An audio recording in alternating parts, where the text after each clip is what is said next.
The autumn sun filtered through the tall windows of Ridgemorn Elementary, casting long shadows across the worn linoleum floors. In room 214, 28 third graders sat cross-legged on the reading rug, eyes bright with anticipation. It was career day, the day parents came to share their professions with wide-eyed children who still believed anything was possible. Mrs.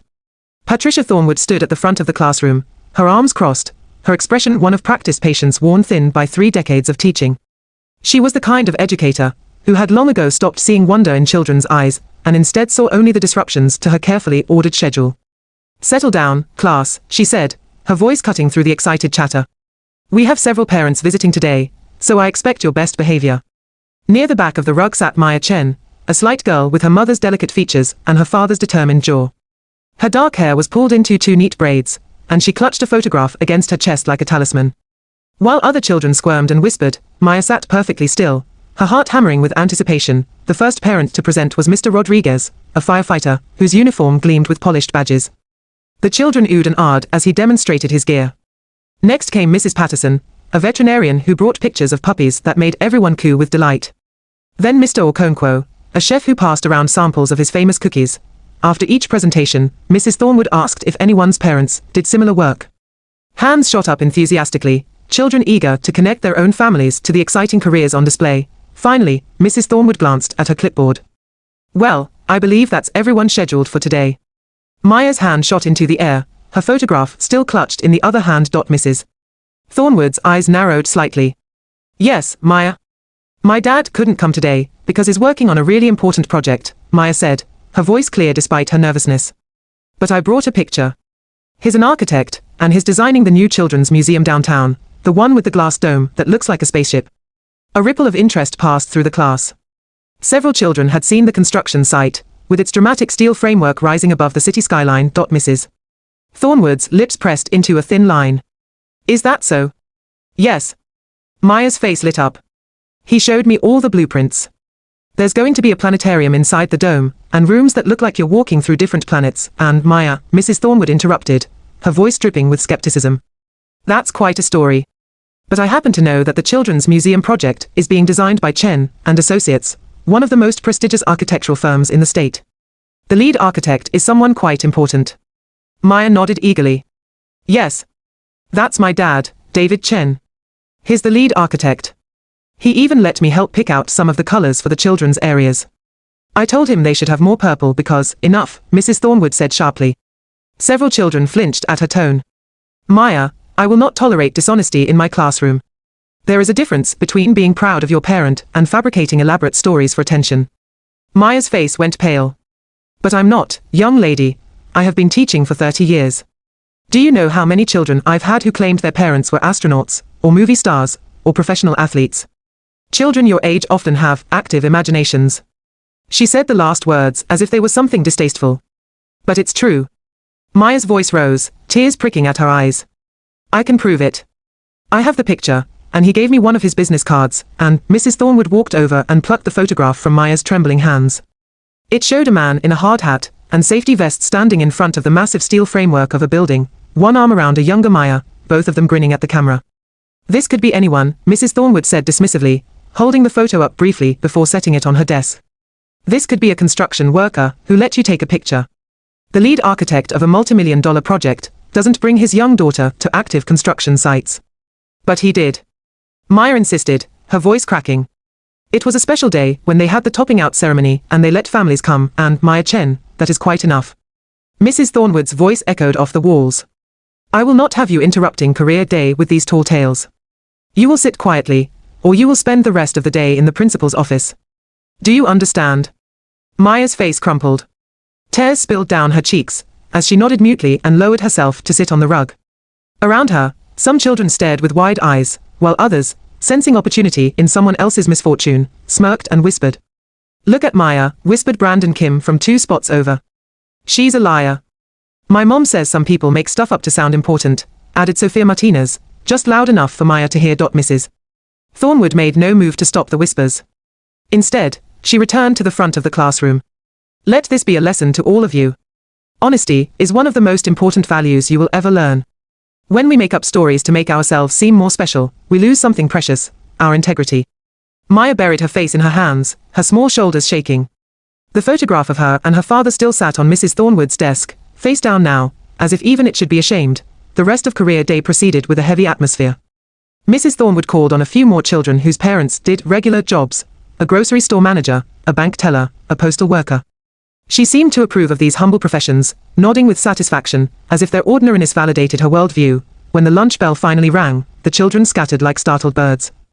Maya was the last to leave, moving slowly to retrieve her backpack. She approached Mrs. Thornwood's desk to get her photograph. "Leave it," Mrs. Thornwood said without looking up from her papers. "I'm going to call your mother this afternoon.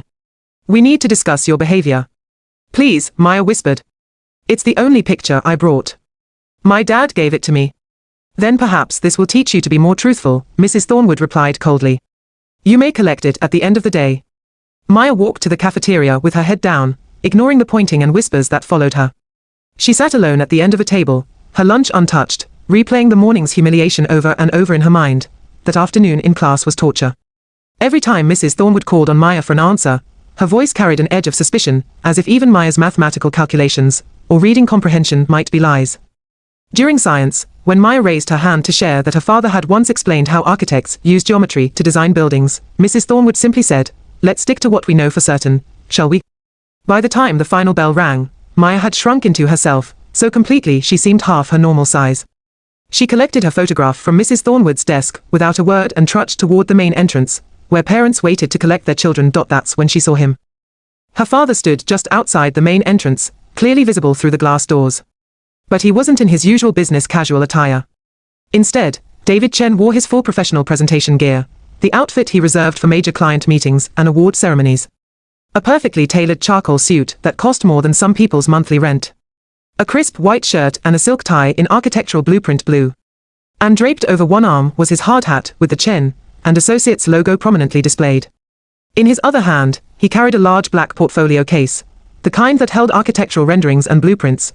But what made Maya's heart skip was what he held up for her to see through the glass: a framed magazine cover from Architecture Today, featuring a full-color photograph of David Chen standing in front of the Children's Museum model, with the headline, "Visionary Architecture, David Chen's Dream Project Takes Shape." Maya's steps faltered. Her father must have known something was wrong. She'd called her mother during lunch, crying so hard she could barely speak. And her mother must have called her father. As Maya pushed through the doors, she saw her father's expression shift from pride to concern as he took in her tear-stained face and hunched shoulders. "Baby girl," he said softly, kneeling down to her level despite his expensive suit. "Your mom told me what happened. So I thought maybe we should clear a few things up." Before Maya could respond, a sharp voice cut through the afternoon air. "Excuse me, sir.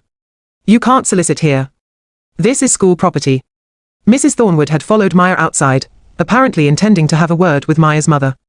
She stood on the top step, her purse clutched under one arm, her expression one of professional annoyance at this disruption to her departure routine. David Chen rose to his full height, his expression neutral, but his eyes sharp. "I'm not soliciting. I'm picking up my daughter." Mrs. Thornwood's gaze swept over him dismissively, from his expensive shoes to his architect's hard hat. "I see. Well, Maya's mother usually picks her up. I'll need to verify. I'm David Chen," he said evenly, extending his free hand in a gesture of professional courtesy. "Maya's father. I believe you met my daughter this morning during career day." The color slowly drained from Mrs. Thornwood's face. I don't," she stammered. David's expression remained pleasant, but his voice carried the quiet authority of someone used to commanding million-dollar projects and teams of professionals. "I'm sorry, I couldn't attend in person this morning. We had a critical inspection scheduled at the Children's Museum site. I'm sure you understand, when you're the lead architect on the largest cultural project in the city's history, you can't always control your schedule." He shifted the framed magazine to show it more clearly. Mrs. Thornwood's eyes went wide as she recognized not just her student's father, but also the face she'd likely seen in the local news coverage of the museum project. "Of course, Maya mentioned there was some confusion about my work." David's tone remained perfectly professional, but there was steel underneath. "So I thought I should clear that up personally." He opened his portfolio case and began pulling out documents. First, a full-spread architectural rendering of the Children's Museum, complete with the dramatic glass dome that had captured the city's imagination. Then, a photograph of David at the construction site, surrounded by his team, all wearing hard hats and safety vests. Next, a letter from the mayor's office, thanking Chen and Associates for their contribution to the city's cultural landscape. Finally, his business card, embossed, professional, unmistakable. "I also brought these," David continued, producing a small stack of photographs. This is Maya and me at the topping out ceremony I organized last month. That's the mayor in the background. This one is Maya trying on my hard hat at the office. She comes by every Friday after school when her mother has late meetings. And this one is Maya helping me select tile samples for the children's restrooms. We went with purple, by the way. She was very insistent. Mrs. Thornwood stood frozen, her mouth opening and closing like a fish drowning in air.by now. A small crowd had gathered. Other parents picking up their children had noticed the confrontation. A few teachers coming out of the building had stopped to watch. And perhaps most mortifying for Mrs. Thornwood, several of her students had turned back, drawn by the commotion. Mr. Chen, Mrs. Thornwood finally managed, her voice thin and reedy. There has been a terrible misunderstanding. I didn't mean to suggest, you called my daughter a liar, David said, and though his voice remained quiet, each word landed with precision. In front of her entire class. You confiscated the photograph she brought to share. You told her she was fabricating stories for attention, and used her as an example to lecture about dishonesty. Children often exaggerate, and you thought that a third grader couldn't possibly have a father with a prestigious career. David's eyebrows rose. Or perhaps you made assumptions based on other factors. The implication hung in the air. Mrs. Thornwood's face now cycled from white to red. That's not, I would never, she sputtered. I treat all my students equally. Do you? David's voice remained even, but his eyes were cold. Because I'm trying to understand what part of my daughter's story seemed so implausible that you felt justified in humiliating her publicly instead of taking 30 seconds to verify her claims. She told you my name. She told you the firm. She showed you a photograph. What part of that seemed like an active imagination that needed to be publicly denounced? Mrs. Thornwood had no answer. The other parents were now openly staring, and Maya could see some of them whispering to each other, recognizing the situation for what it was. David turned his attention to Maya, his expression softening immediately. Baby girl, I'm sorry you had such a rough day. You didn't do anything wrong. You were honest and proud of your family, and those are good things. Don't ever let anyone make you feel ashamed for telling the truth. He looked back at Mrs. Thornwood, his professional courtesy now edged with unmistakable disapproval. I'll be scheduling a meeting with Principal Morrison first thing tomorrow morning. I think we need to discuss how situations like this are handled in this school, and what measures need to be in place to prevent teachers from publicly shaming students based on unfounded assumptions. Mrs. Thornwood's mouth worked soundlessly. Around them, the whispers grew louder. Additionally, David continued, pulling out his phone, I've been documenting this conversation. I hope you don't mind, but given how my daughter was treated this morning, I thought it prudent to have a clear record. I'm sure the school board will be interested in reviewing this incident as part of their ongoing equity and inclusion initiatives.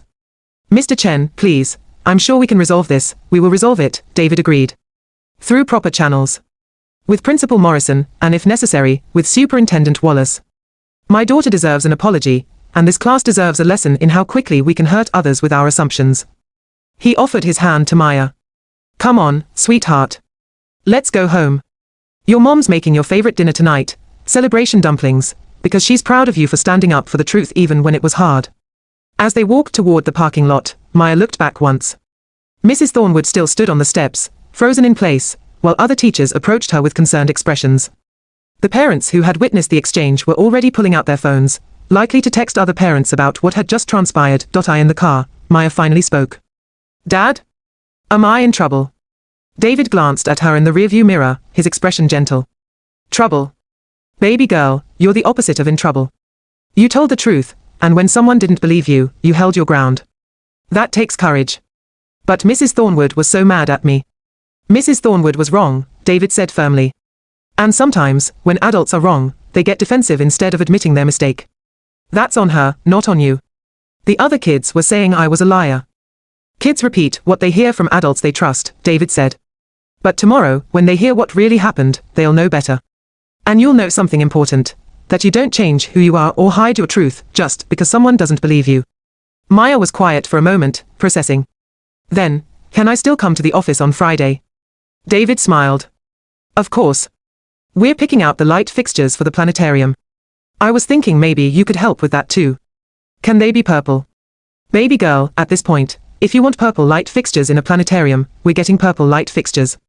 The next morning, Maya arrived at school with her father. Principal Morrison, a tall woman with warm brown eyes and an expression of deep concern, met them in her office. Mrs. Thornwood was already there, seated in one of the visitor chairs, her hands folded tightly in her lap, the meeting lasted 30 minutes. Mrs. Thornwood offered an apology that sounded rehearsed and hollow. Principal Morrison was more genuine, explaining that the school would be reviewing its procedures, and that this incident would be part of Mrs. Thornwood's professional development plan. Maya, Principal Morrison said, kneeling down to the girl's level, "I'm so sorry this happened to you. You should always feel safe sharing about your family in this school. What Mrs. Thornwood did was wrong, and we're going to make sure nothing like this happens again." Later that day, Mrs. Thornwood addressed the class. Her apology was stiff and uncomfortable, but it was public. She explained that she had made a mistake, that she had not believed Maya when she should have, and that Maya's father was indeed the architect of the Children's Museum. Sometimes, Mrs. Thornwood said, the words clearly difficult for her, adults make wrong assumptions. When that happens, we need to acknowledge it and do better. I owe Maya an apology, and I owe all of you an example of how to admit when we're wrong. The dynamic in the classroom shifted after that. The children who had called Maya a liar fell silent, some looking embarrassed. Brandon Kim actually approached, during recess, to mumble a sorry. And when Mrs. Thornwood asked if anyone had questions about architecture, several hands shot up, genuine curiosity replacing the skepticism of the day before. 3 months later, the Chen family attended the grand opening of the Children's Museum. The glass dome caught the winter sunlight, and cast rainbow patterns across the polished floors. Inside, children ran excitedly through rooms designed to look like different planets, their laughter echoing off the carefully calculated acoustic panels. Maya stood in the main gallery, wearing a special visitor badge that said VIP Architect's Assistant. She'd been given the honor of cutting the ribbon alongside the mayor and her father, her small scissors clicking through the ceremonial barrier while cameras flashed. Mrs. Thornwood was there too. Principal Morrison had brought several classes for the educational preview. When she saw Maya and David, she approached with hesitant steps. "Mr. Chen, Maya," she said quietly. "I wanted to say, this is extraordinary. Truly extraordinary. And Maya, I wanted you to know that I've learned something important from what happened. I've learned to listen better and to question my own assumptions. Thank you for teaching me that." This apology sounded more genuine than the first. Maya looked up at her father, who gave a slight nod. "Okay," Maya said simply. "Do you want to see the planetarium? We made some of the lights purple." Mrs. Thornwood's eyes widened slightly. "I'd like that very much." As they walked through the museum, David hanging back to let Maya lead the tour, he watched his daughter explain the architectural features with the confidence of someone who knew she belonged in that space. Her voice carried across the gallery as she pointed out the structural supports disguised as tree trunks, the sustainable materials used in the flooring, the way the dome's angles captured light at different times of day. That evening, at home, Maya added a new photograph to her collection, herself at the ribbon cutting, scissors raised, her father's hand on her shoulder and the magnificent glass dome stretching above them both. She placed it on her desk next to the original photograph, the one Mrs. Thornwood had confiscated, and below it, she wrote in careful third-grade handwriting, "Always tell the truth, even when it's hard. Because the truth is worth believing in." Her father found the note later, and felt his eyes sting with unexpected tears. Because his daughter had learned something more valuable than architecture, or engineering, or any profession could teach. She'd learned that her truth mattered, that her voice deserved to be heard, and that standing firm in the face of doubt was a kind of strength that would serve her for the rest of her life.